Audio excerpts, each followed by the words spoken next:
Hey, homeschool boomers, welcome back to another video. Today I'm going to be reviewing, with spoilers, Scream 5, and I'm warning you right now, spoilers. Don't forget to subscribe, slap the bell so you get notifications when I upload a new video, and like the video, please. And yeah, let's get into the review. So, yeah, I really love how they did the opening scene. It was very brutal with Jenna Ortega, and it was very reminiscent of the first Scream with Drew Barrymore's opening scene, where Ghostface is asking, like, "Oh, what's your favorite scary movie?" and then asking questions. It builds suspense and tense moments, and I really like how it's on Amber's phone. They use the technology of having an iPhone in this, or like not an iPhone, but any phone. I really love how they use that. So even though Amber's is the killer by the end, but the one thing that doesn't make sense in the opening scene is the locks. I don't understand how Ghostface is opening the locks without having a. I guess he cloned Jenna Ortega's phone, or I don't know, or what's her name again in the movie? I just watched it. I don't remember. I don't remember. Yeah, but I like the opening scene. It's really brutal. Once Ghostface gets to Jenna Ortega and breaks her leg and stabs her through the hand, it was brutal, brutal to watch. Very good, very good, very good. Yeah. So then we meet Sam and Richie, and they have a good relationship, I guess. And then Sam gets the call. Oh my God, Jenna Ortega, she is still alive from that Ghostface attack, and she is in the hospital. So, and they haven't not been talking, so they don't have a great relationship together. So then she goes there, and she eventually tells her about her being the daughter of Billy Loomis from the first one, and the Billy Loomis apparitions are kind of funny. They're kind of like out of, like, it doesn't really, it's weird. It's kind of weird, but but like, I feel like it's just there to be there. But I guess the reason why it's there is to build, like, to say like she's got the killer in her, you know. That's what it is there for. Uh but whatever, it's not that big of a deal. Um yeah, but I guess she builds, so they build back the relationship, and at one point they go back to Dewey, and I like how, well, I don't, like, I would have liked to for Dewey and Gail to be together still, but that was not a thing. So Dewey's just like a drunk, not even the sheriff or a cop anymore, which is sad to see. But you know, he gets back into the movie. He gets back into it. Uh, but yeah, eventually Richie and Sam go see him, and he's immediately like, "There's these rules," and I love that scene where he's just like, "Oh, you should never trust a love interest," and they make you, like, again think, like, double think, like, "Oh, is it him?" And then for most of the movie, you don't even think that it's him. I mean, I knew because I rewatched. This is a rewatch, so I knew that. But the first time, I remember thinking, like, "Oh, is it him or is it not?" I don't know. So that was good, just for remembering. And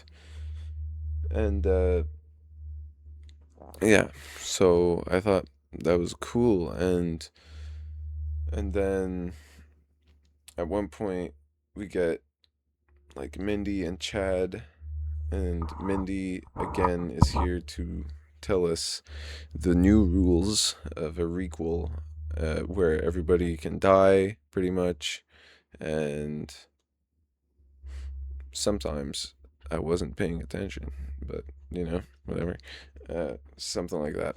And eventually, Dewey gets killed at the hospital in a hospital sequence that, for some reason, there is no hospital workers at all. There's no one on that floor. It's very funny to watch, but still a great sequence. Great sequence.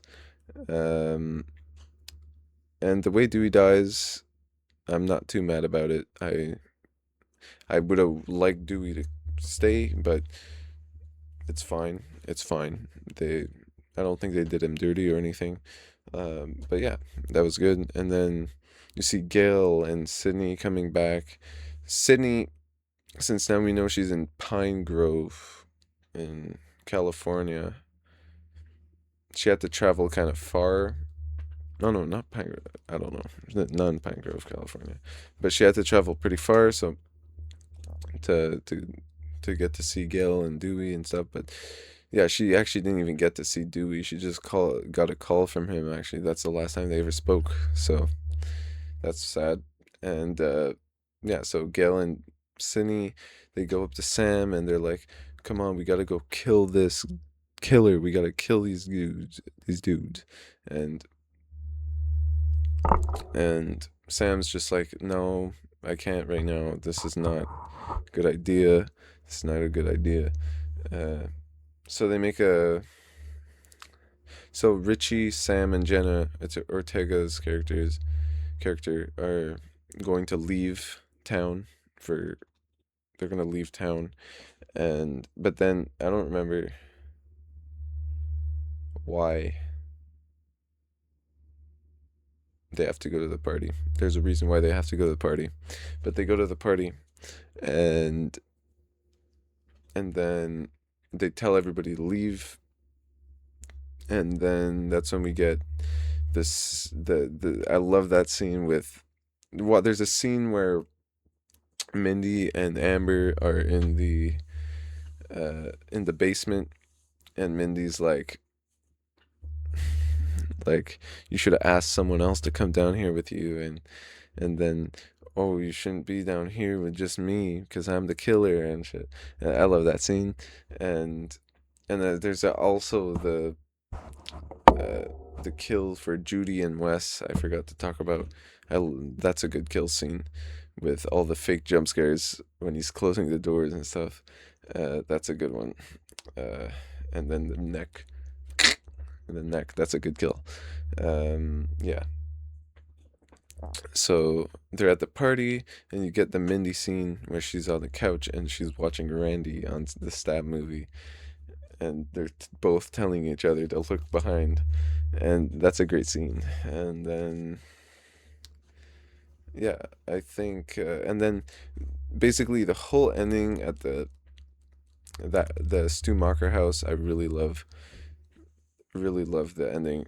It's a great little chase scene in the house, and then Richie reveals he's the killer and stabs Sam. That was great, and I just love Richie and Amber being the killers. They play crazy perfect, and they were just perfect for being the Ghostfaces. Jack Quaid and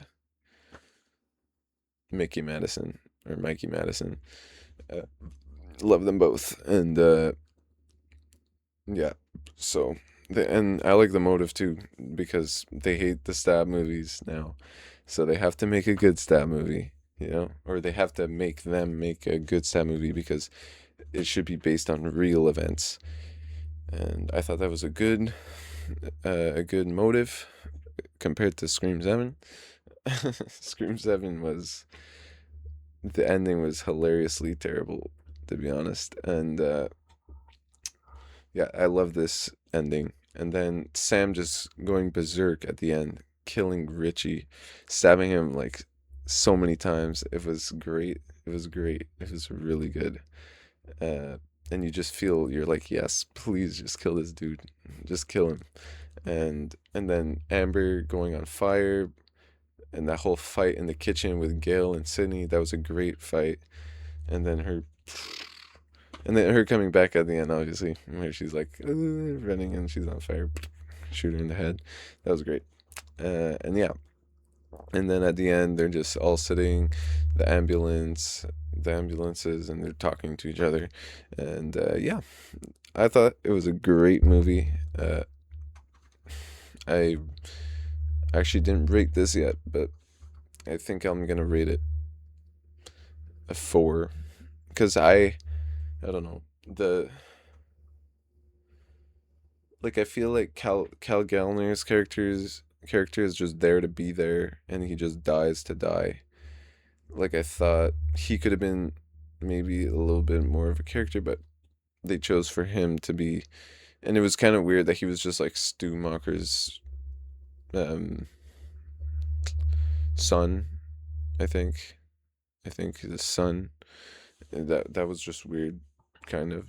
Like it's not like it's okay, but like you would think they would keep that character in play a little longer. But anyways, I don't know. I just thought uh, it was good. It was a good movie. It was great. So I'll rate it a 4. 4 stars out of 5 for this one on Letterboxd, and I'll see you guys later for another review. Please check the links below for my Instagram, Letterboxd, TikTok, and Facebook.